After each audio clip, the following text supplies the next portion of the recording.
के बारे में सोचे। जब हम इस कहानी को पढ़ना शुरू करते हैं, प्रभु यीशु मसीह कहते हैं दो आदमी थे, उसमें से एक आदमी बहुत ज्यादा धनवान था और दूसरा आदमी बहुत गरीब था जिसका नाम था लाजर, है ना। अब जब इस बड़े धनी आदमी के विषय में देखते हैं, उसकी अमीरी, उसका जो धन था वो दो भागों में दर्शाया गया है यहां पर। और ये कहानी हमें बताता है कि वो महंगे कपड़े पहनता था और बहुत आलीशान तरीके से वो अपने जीवन को बिताता था।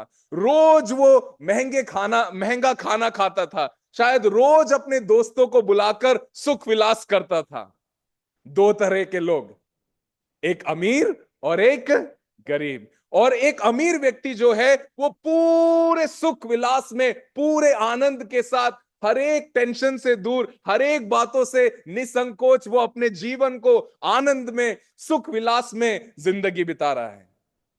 वहीं पर एक आदमी जो बहुत ज्यादा गरीब है और वो इस अमीर व्यक्ति के घर के दरवाजे के बाहर बैठा है। शायद किसी की नजर उस पर गई भी ना हो, शायद किसी ने उस पर ध्यान भी नहीं दिया हो, शायद कोई जानता भी नहीं हो कि ऐसा एक आदमी बैठा है यहां पर। और यहां पर लिखा है, अगर आपके पास हिंदी बाइबल है और आप उसमें गौर करेंगे तो वहां लिखा है वो कंगाल व्यक्ति था। मतलब कंगाल मतलब, है ना, गरीब, गरीब से भी नीचे होता है कंगाल, जिसके पास कुछ भी नहीं है, जिसके पास कुछ भी नहीं है। शायद कोई आके उसको वहां पटक जाता हो, शायद कोई आके उसको छोड़ जाता हो। और सिर्फ इतना ही नहीं, उसकी दशा इतनी बुरी है कि यहां लिखा है कि उसके शरीर में घाव भरे हैं और कुत्ते आकर उस घाव को चाटते हैं। अरे बाप रे, इतनी बुरी हालत, इतनी बुरी हालत। और जो अमीर व्यक्ति खाता है, उसका झूठन जो बचता है, जो फेंका जाता है, कचरे में जो डाल दिया जाता है, उसका बचा हुआ, उससे लेकर यह आदमी खाता है, ये आदमी खाता है। इतनी बुरी दुर्दशा। एक धनवान व्यक्ति, एक गरीब व्यक्ति जिसका नाम है लाजर। ये नाम याद रखिएगा, हम बाद में फिर से इस नाम पर आएंगे। क्या नाम है? क्या नाम है? लाजर। ये नाम याद रखिएगा, हम वापस इस पर आएंगे, ठीक है। अब इन दोनों आदमियों के साथ क्या हुआ? बाइबल कहता है कि एक दिन ये गरीब आदमी मर गया। एक दिन ये गरीब आदमी मर गया और उसके बाद वो कहता है, वो आदमी अब्राहम ने, स्वर्गदूत उसको उठाकर अब्राहम के गोद में ले गए। इसका मतलब है वो गरीब आदमी मरा और वो स्वर्ग चला गया। और उसके बाद लिखा है कि वो धनवान भी एक दिन मर गया। हमारे जीवन की सबसे पहली सच्चाई यही है, चाहे हम गरीब हो या अमीर हो, एक दिन हमको मरना ही है।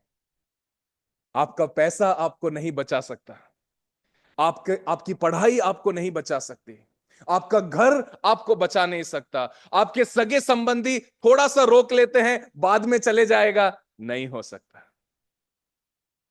किसी आदमी ने इस प्रकार कहा, फोन और मृत्यु कभी भी आ सकता है ना। कभी भी आपका फोन बच सकता है, वैसे ही मौत भी कभी भी आ सकती है।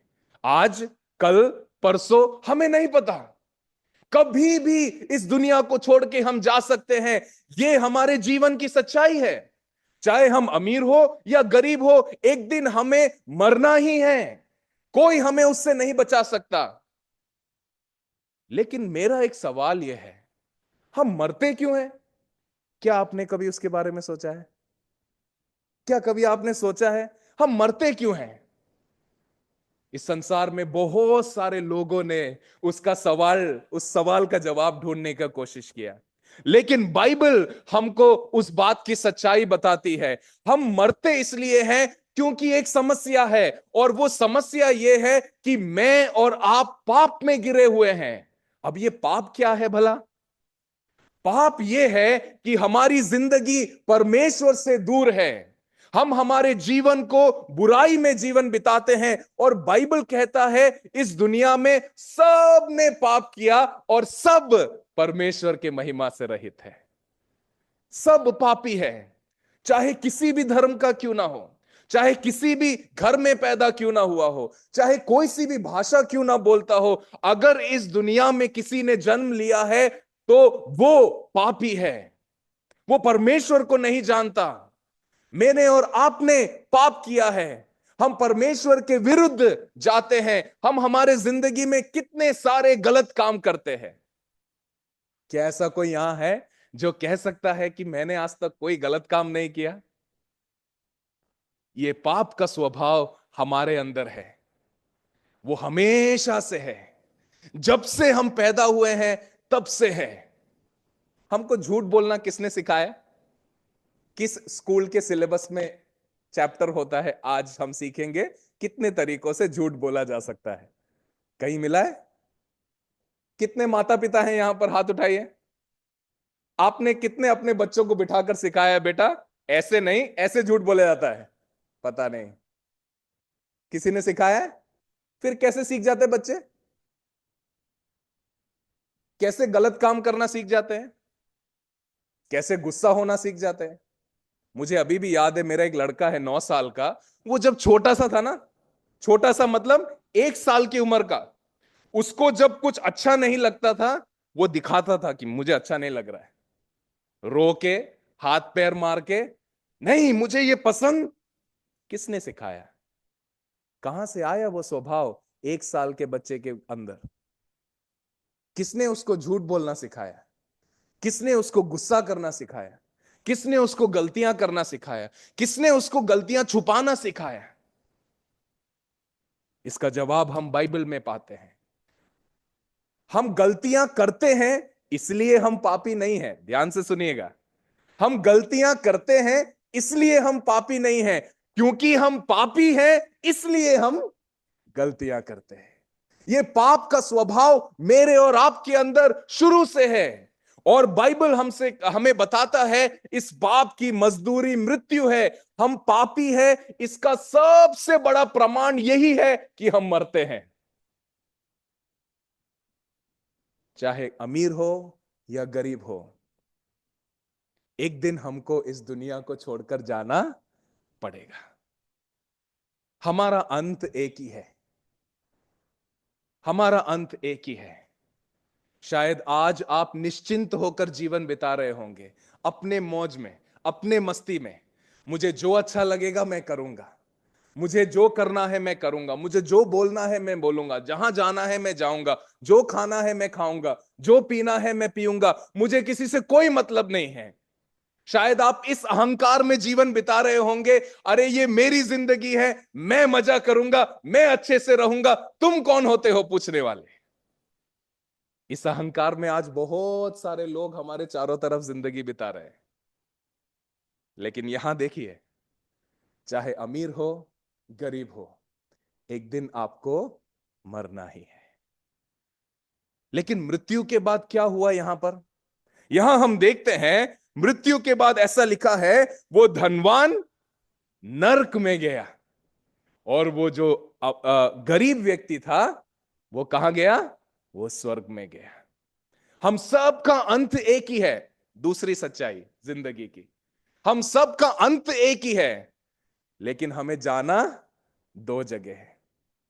आप सबने वो गाना सुना होगा ना, जीना यहां मरना यहां, इसके सिवा।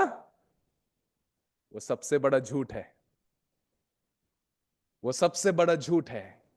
आज संसार आपको यह सोचने पर मजबूर करता है कि आपको कहीं जाना नहीं है, आप यहीं जिएंगे, यहीं मरेंगे, यहीं खत्म हो जाएंगे। लेकिन बाइबल हमको बताता है कि एक सच्चाई है मेरे और आपके जीवन का।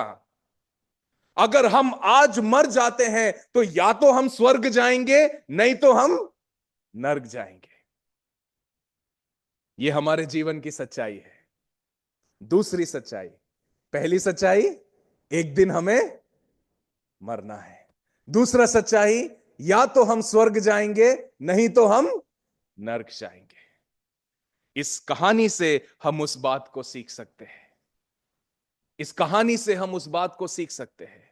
अगर मैं आपसे कहूं कि आज आप अपने जिंदगी के बारे में जरा सोचकर देखिए, अगर आज आप मर गए तो आप कहां जाएंगे? मेरे और आपका एक अनंत जीवन है। यह जिंदगी हमारा अंत नहीं है, मृत्यु हमारा अंत नहीं है। इस मृत्यु के बाद भी एक जीवन है, और वो एक अनंतकालीन जीवन है। आज हम शायद सोच रहे होंगे कि ये मृत्यु ही हमारा अंत है, लेकिन ऐसा नहीं है। अगर मृत्यु ही हमारा अंत है तो हमारे जीवन का कोई उद्देश्य नहीं है। हम भी एक जानवर की तरह ही है, जो जिंदा रहता है और मर जाता है।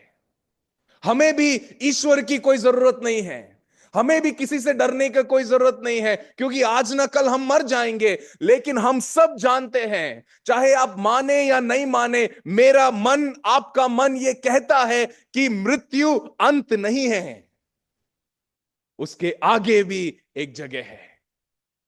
बाइबल हमको बताता है, या तो स्वर्ग, नहीं तो इसको छोड़ बीच में कोई जगह नहीं है। बीच में कोई जगह नहीं है। आज आप मर जाएंगे तो क्या आपने कभी सोचा है आप स्वर्ग जाएंगे या नर्क जाएंगे? बाइबल हमको बताता है, यहां पर हम देखते हैं, जब हम इस कहानी को पढ़ते हैं, जो नर्क है वो बहुत पीड़ा का जगह है। वो पीड़ा की जगह क्यों है? वो भयानक जगह क्यों है? वो दर्दनाक जगह क्यों है? क्योंकि वो जगह परमेश्वर से दूर है, परमेश्वर की संगति से दूर है, परमेश्वर की उपस्थिति से दूर है। हमारा जीवन जो परमेश्वर से दूर है, वो सारे बुराइयों से भरा है, क्योंकि हमने कभी भी परमेश्वर का भय नहीं माना। लेकिन मृत्यु के बाद हमारा अनंत जीवन कहां होगा? स्वर्ग में या नर्क में? क्या इसके बारे में आपने कभी सोचा है अपने जिंदगी में? हम बेखौफ होकर, हम बिल्कुल निश्चिंत होकर इस संसार में जीवन बिता रहे हैं। जब मैं ये लोगों से बोलता हूं ना, लोग बोलते हैं भैया आप हमको डरा रहे हो।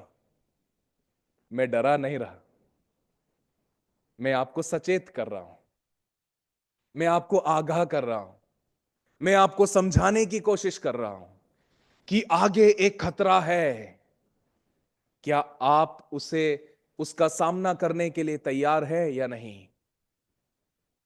आगे एक खतरा है, आगे एक भयानक अंत है, अनंत काल का मृत्यु है, परमेश्वर से दूर एक जीवन है। चाहे हम मरे, चाहे हम अमीर हो या गरीब हो, हमें मृत्यु का सामना करना ही है। और मृत्यु के पश्चात एक जिंदगी है जो हमेशा हमेशा के लिए जारी रहेगी, या तो स्वर्ग में, नहीं तो नरक में।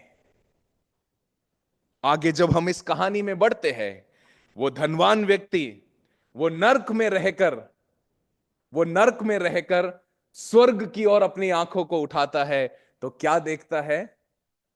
क्या देखता है? उस लाजर को देखता है। लाजर कौन है? लाजर कौन है? वो गरीब है। नाम याद रखना, भूलना मत, मैं आऊंगा उस पर वापस, है ना? वो नाम मत भूलना। क्या देखता है? स्वर्ग की ओर आंख उठाकर, अरे ये लाजर शायद सोच रहा होगा, अरे ये तो वही भिखारी है ना जो मेरे घर के बाहर बैठता था। मैं तो इतना अमीर था, अरे मैं तो यही सोचकर जीवन बिता रहा था, मेरे पास इतना पैसा है, कौन मुझे स्वर्ग जाने से रोक सकता है? लेकिन अभी देखो मेरे जीवन का अंत क्या हुआ। मैं नर्क में आ गया और ये गरीब लाजर स्वर्ग में बैठा है। यहां हम देखते हैं, वो जो धनवान आदमी जो है, वो दो रिक्वेस्ट करता है, दो निवेदन वहां पर करता है, दो बातें वो मांगता है। सबसे पहला बात, यहां बहुत पीड़ा है, हे प्रभु आप लाजर से कहिए कि एक उंगली पानी में डुबो के मेरे जीभ को ठंडा कर दे। एक और सवाल वो पूछता है, एक और रिक्वेस्ट वो करता है, अरे मैं तो यहां आ गया, मैं तो अब नर्क में फंस गया, लेकिन मेरे भाई बहन नीचे हैं, मेरे घर वाले नीचे हैं। अरे आप लाजर जो स्वर्ग में आ गया, उससे कहिए वो जाकर मेरे भाइयों से कहे, ताकि वो इस सच्चाई को जान ले और वो नर्क से बचकर वो तो कम से कम आपके पास आ जाए। उसको चिंता हो रही है अपने परिवार की। ये एक तीसरी सच्चाई है हमारे जिंदगी की। मृत्यु के पश्चात कोई रास्ता नहीं है प्यारे भाई और बहनों। बाइबल हमको साफ कहता है, एक बार मरना, फिर परमेश्वर के न्याय के सामने खड़ा होना। आज शायद संसार हमको सिखाता है, अरे आप मर गए ना, कोई बात नहीं, मरने के बाद हम कुछ लोगों को बुला के खाना खिला देंगे, कुछ लोग कुछ दान पुण्य का काम कर देंगे, और आप नर्क से आपका रास्ता बदलकर हम आपको टिकट लेकर स्वर्ग में भेज देंगे। ऐसा नहीं है। बाइबल उसमें साफ है, एक बार मरना, उसके बाद परमेश्वर का न्याय। इसलिए हमारे लिए जरूरी है कि आज हमारे जीते जी हम इस बात का निर्णय लें, हम इस बात के इस सवाल का एक जवाब आज ही हम ढूंढ लें कि अगर आज हम मर गए तो हमारा कल कहां होगा। क्या आपके पास इस सवाल का जवाब है? अगर आपके पास इस सवाल का जवाब नहीं है तो बड़ी चिंता का विषय है। अब जब इस भाग को हम पढ़ते हैं, इस कहानी को जब हम सुनते हैं, सामान्य तौर पर हम एक बात सोचते हैं कि सारे अमीर लोग कहां जा रहे हैं? नर्क जा रहे हैं। सारे गरीब लोग कहां जा रहे हैं? स्वर्ग जा रहे हैं। ऐसा नहीं है, यह कहानी ऐसा नहीं बताती। इसलिए मैंने बोला था वो गरीब का नाम याद करके रखने के लिए। उस गरीब का नाम क्या है पता है? या लाजर एक इब्रानी भाषा का नाम है ना? ये एक नाम का छोटा भाग है। उसका असली नाम एलियाजर है, और एलियाजर का छोटा नाम है लाजर, जिसका मतलब है परमेश्वर हमारी सहायता करता है। लाजर इसलिए स्वर्ग नहीं गया क्योंकि वो गरीब था। धनवान इसलिए नरक नहीं गया क्योंकि वो धनवान था। लेकिन प्रभु यीशु मसीह हमको बताना चाहता है, अगर तुम्हें स्वर्ग जाना है, तुम्हें अपने जीवन को नरक से बचाना है, तो तुम्हें परमेश्वर की सहायता की जरूरत है। परमेश्वर को छोड़, प्रभु यीशु मसीह को छोड़, आपको कोई भी स्वर्ग नहीं पहुंचा सकता। इसलिए आपको प्रभु यीशु मसीह के बारे में जानना जरूरी है। वो प्रभु यीशु मसीह है जिसने इस संसार में रहते हुए कहा, मार्ग सत्य और जीवन मैं ही हूं। वो प्रभु यीशु मसीह है जिसने इस दुनिया में कहा कि पुनरुत्थान और जीवन मैं ही हूं। अगर तुम मुझ पर विश्वास करोगे तो तुम मरोगे नहीं। अगर तुम मर भी गए तो फिर से जी उठोगे और हमेशा हमेशा के लिए जिंदा रहोगे। मैं आपको एक सच्चाई बता दूं, इस संसार में बहुत सारे महान लोग आए, इस संसार में बहुत सारे ज्ञानी लोग आए, इस संसार में बहुत सारे ताकतवर लोग आए, इस संसार में बहुत बड़े राजा और धनी और महान लोग इस संसार में रहे, लेकिन सब ने मृत्यु के सामने हार मान लिया। लेकिन एकमात्र प्रभु यीशु मसीह है जो हिम्मत के साथ कहता है, पुनरुत्थान और जीवन मैं हूं। I am the resurrection and life. There was no one else who could say or who could make that statement except Lord Jesus Christ. प्रभु यीशु मसीह को छोड़कर और कोई वो नहीं कह पाया, क्योंकि वो खुद स्वयं परमेश्वर है, और वो परमेश्वर आपसे प्यार करता है। आपको आपके पापों से बचाने के लिए वो प्रभु यीशु मसीह मनुष्य रूप धारण कर कर इस दुनिया में आया। क्या आप सोच पा रहे हैं उस बात को? परमेश्वर मनुष्य रूप धारण कर कर इस दुनिया में आया, इस दुनिया में आया। किसी ने उसे इस प्रकार समझाया है, मान लीजिए आपके पास एक पालतू कुत्ता है, हाँ, और वो कुत्ता बहुत बीमार है। आप उससे खड़े होकर बोल रहे हैं, बेटा दवाई खा लो। उसको समझ में आएगा? उसको समझ में आएगा? क्या वो बीमारी से निकल पाएगा?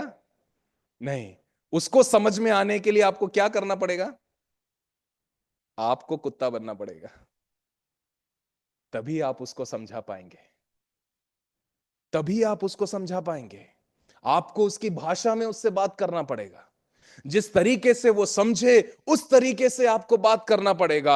आप आदमी बनकर अच्छा टाई कोट सूट पहनकर उससे बोल रहे गोली खा ले, नहीं खाएगा वो, नहीं खाएगा। परमेश्वर ने भी वही किया। परमेश्वर इस पाप के लिए स्वर्ग में बैठे बैठे हम सबको मार सकता था, क्योंकि वो इस योग्य है, वो पवित्र परमेश्वर है, वो पाप को सह नहीं सकता और वो हम सब का न्याय कर सकता था। लेकिन उसने ऐसा नहीं किया। उसने उस न्याय के बदले मुझसे और आपसे प्यार किया और हम जैसा बनकर इस दुनिया में उतर कर आया। वाह, कितनी अच्छी बात है ये। वो परमेश्वर आपके बारे में सोच रहा है, जब आपके पड़ोसी आपके बारे में नहीं सोच रहे, जब आपके परिवार के लोग आपके बारे में नहीं सोच रहे, जब आपके दोस्त आपके बारे में नहीं सोच रहे। ये अच्छा संदेश जो बाइबल हमें देता है, वो कहता है परमेश्वर मेरे बारे में सोचता है, आपके बारे में सोचता है, और इसलिए मुझसे और आपसे प्यार करने के लिए वो मनुष्य रूप धारण कर कर इस दुनिया में आ रहा है, हम जैसा बनकर, हमारे लिए। और हमें उस मृत्यु से बचाने के लिए, जो हमारे जीवन की सच्चाई है, उस मृत्यु से बचाने के लिए प्रभु यीशु मसीह अपने आप को कुर्बान कर रहा है। अपने आप वो अपना जान दे रहा है, अपने आप वो अपना जान दे रहा है। जान देने वाले बहुत सारे लोग इस दुनिया में हम देखते हैं, लेकिन मनुष्य के पाप के लिए जान देने वाला, किसी बुरे आदमी के लिए, मुझ जैसे तुच्छ पापी के लिए जान देने वाला शायद कोई भी ना मिले। लेकिन बाइबल उस सच्चाई को हमें बताता है कि एकमात्र प्रभु यीशु मसीह है जो हमसे प्यार करता है और हमें उस मृत्यु से बचाने के लिए उसने अपने जान को दिया और वो फिर से जी उठा है। क्या आप किसी को जानते हैं जो मृत्यु के बाद फिर से जी उठकर आया हो? कोई अमीर आदमी, कोई पैसे वाला आदमी, कोई बहुत ज्यादा पढ़ा लिखा आदमी? नहीं, हम ऐसा किसी को नहीं जानते जो मरकर फिर से जी उठा हो। इतिहास इस बात का प्रमाण देती है, परमेश्वर का वचन बाइबल इस बात का प्रमाण देती है। इस संसार में एकमात्र प्रभु यीशु मसीह ही है जो मरने के बाद फिर से जी उठा, क्योंकि उसी ने कहा था पुनरुत्थान और जीवन में ही हूं। जहां संसार के लोग मृत्यु के सामने हार गए, जहां महाराजा, महान लोग, ज्ञानी लोग मृत्यु के सामने हार गए, मृत्यु जैसे समस्या का समाधान जब किसी के पास भी नहीं था, ये देखो प्रभु यीशु मसीह वो मरकर फिर से जी उठा। और वो मुझसे और आपसे कहता है, अगर आप आपके पापों को क्षमा चाहते हैं, अगर आप स्वर्ग जाना चाहते हैं, तो आप मुझ पर विश्वास कीजिए, अपने गलतियों को मानिए, अपने पापों को स्वीकार कीजिए। प्रभु यीशु मसीह कहता है मैं आपसे प्यार करता हूं, चाहे आपकी गलतियां कितनी भी बड़ी क्यों ना हो, चाहे आपकी बुराइयां कितनी भी बड़ी क्यों ना हो, वो हमसे प्यार करता है और वो कहता है कि मुझसे अपने पापों को क्षमा कर कर मुझ पर विश्वास करो। आज संसार ईश्वर के करीब आने के लिए कितना यत्न प्रयत्न करता है। लोग पहाड़ों पर चलकर जाते हैं, लोग नदियों में डुबकियां लगाते हैं। एक ही इच्छा है कि किसी ना किसी तरीके से ईश्वर के पास आ जाए। बहुत दान पुण्य कर्म करते हैं, एक ही इच्छा है किसी ना किसी तरीके से ईश्वर हमारी बात सुन ले, हम उसके पास आ जाएं, हमें उद्धार मिल जाए, हमें मोक्ष मिल जाए। लेकिन एकमात्र रास्ता है वो प्रभु यीशु मसीह, क्योंकि वो कहता है मार्ग, सत्य और जीवन मैं ही हूं। इसका मतलब यह है उसको छोड़कर और कोई मार्ग नहीं है, उसको छोड़कर और कोई सत्य नहीं है, उसको छोड़कर और कोई आपको जीवन नहीं दे सकता। यह मेरे और आपके जीवन की सच्चाई है। क्या आपके पास इस सवाल का जवाब है? मैं एक और बार फिर से दोहरा रहा हूं, शायद ये आपके जीवन का आखिरी मौका हो। मैं आपसे फिर से पूछता हूं, अगर आज आप मर गए तो क्या आप ये दावे के साथ कह सकते हैं कि मैं परमेश्वर के साथ स्वर्ग में होऊंगा? अगर नहीं कह सकते तो मैं आपसे विनती करता हूं, प्रभु यीशु मसीह के ऊपर विश्वास कीजिए। वो जो आपसे प्यार करता है, वो जो आपको गले लगाना चाहता है, वो जो आपको पाप क्षमा देकर अपने साथ स्वर्ग ले जाना चाहता है, वो जो मृत्यु में से तीसरे दिन जी उठा, वो जिसने आपके पापों के लिए, जहां आपको हमेशा हमेशा के लिए मरना चाहिए था, उसने अपने जान को देकर आपको उस मृत्यु से छुड़ा लिया। अनुमान लगाकर देखिए, जरा सोच कर देखिए, आपके ऊपर बहुत बड़ा कर्जा है। हाँ, आपके ऊपर 1 करोड़ रुपए का कर्जा है, और कल कोई आप आकर आपसे कहता है आप इसे मत चुकाइए, आपके जगह मैं इसे चुकाकर इसको, आपको इस कर्जे से आजाद। आपको कैसा लगेगा उस आदमी के प्रति?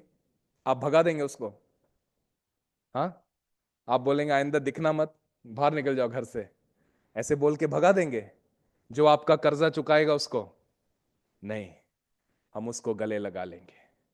प्रभु यीशु मसीह ने भी आपके लिए वही किया है। जिस जगह पर आपको हमेशा हमेशा के लिए नरक में मरना था, प्रभु यीशु मसीह ने आपके लिए उस जगह पर अपने जान को देकर तीसरे दिन फिर से मृत्यु में से जी उठकर, और यह वादा कर कर कि एक दिन मैं आपको लेने जल्दी आऊंगा, वो स्वर्ग में चला गया। आज वो जीवित है और बार बार अपने वचन के द्वारा, अपने लोगों के द्वारा आपको यह समझा रहा है, आप अपने पापों को स्वीकार कीजिए। आप प्रभु यीशु मसीह से आंखों को बंद कर कर प्रार्थना कीजिए, प्रभु मैं पापी हूं, मुझे क्षमा कीजिए, मैं आपके पास आना चाहता हूं। मैं जानता हूं प्रभु, आपको छोड़कर और कोई मुझे उद्धार नहीं दे सकता। आप मेरे जीवन के परमेश्वर हैं। अगर आज इस प्रार्थना को आप करते हैं, वो आपके पापों को क्षमा करेगा, वो आपके जीवन को नया बनाएगा, वो आपको वादा देता है कि वो जरूर आपको स्वर्ग लेकर जाएगा। उसने मेरे जीवन को बदल दिया।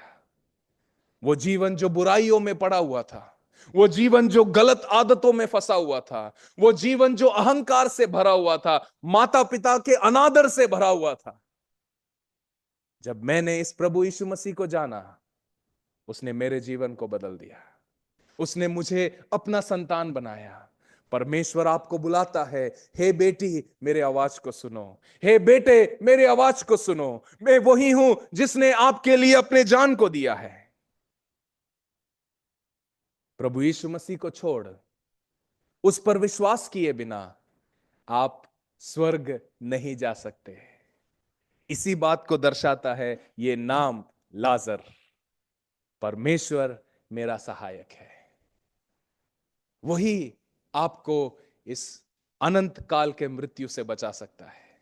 इसलिए बाइबल कहता है, परमेश्वर ने जगत से ऐसा प्रेम किया, उसने अपना इकलौता पुत्र दे दिया, ताकि जो कोई उस पर विश्वास करे, मैं फिर से कहता हूं, जो कोई उस पर विश्वास करे, उसको आपका धन नहीं चाहिए, उसको आपका आपका आपका कोई आपकी कोई बड़ी रियासत नहीं चाहिए, उसको आपको बड़ा नाम नहीं चाहिए। वो एक ही चीज चाहता है कि आप उस पर विश्वास करें कि वो आपको पापों से बचा सकता है। वो आपके पापों को क्षमा करने के लिए तैयार है, आपको गले लगाने के लिए तैयार है, आपको स्वीकार करने के लिए तैयार है। मैं एक और बार फिर से इन बातों को दोहराकर समाप्त करना चाहता हूं। याद रखिए, हमारे जीवन का एक अंत है, हम सबको एक दिन जाना है। हम दो जगह है जहां हम जा सकते हैं, या तो स्वर्ग, नहीं तो नरक। मृत्यु के पश्चात और कोई रास्ता नहीं है। और कोई रास्ता नहीं है, मरने के बाद और कोई रास्ता नहीं है। लेकिन आज जीते जी, आज आप एक निर्णय लीजिए। शायद आपने पहले भी कई बार इस प्रभु यीशु मसीह के बारे में सुना होगा। कब तक आप अपने दिल को कठोर करेंगे? कब तक आप उसका इनकार करेंगे?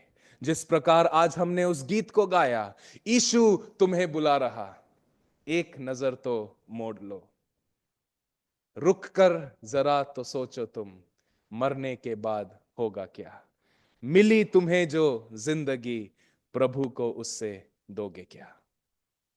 प्यारे भाई और बहनों, हमारे पास एक ही जिंदगी है।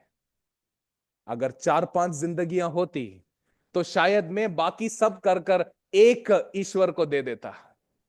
लेकिन अफसोस, मेरे और आपके पास एक ही जिंदगी है, और उस एक जिंदगी में आपको अपने जीवन का सबसे उत्तम निर्णय लेना है। क्या आप प्रभु यीशु मसीह पर विश्वास कर कर उसके साथ हमेशा हमेशा के लिए आनंद के साथ स्वर्ग में रहना चाहते हैं, या उसका इनकार कर कर अनंत काल के लिए हमेशा हमेशा उस नर्क में रहना चाहते हैं? चुनाव आपका है। चुनाव आपका है। वो आपके जीवन को बदल सकता है। वो आपसे प्यार करता है। आज आप उसको स्वीकार कीजिए। वो आपको आशीष देगा और आपकी जिंदगी को बदल देगा। एक ही मौका है हमारे पास, एक ही जिंदगी है। निर्णय आपके हाथ में है। परमेश्वर हमारी सहायता करे। परमेश्वर के नाम की महिमा।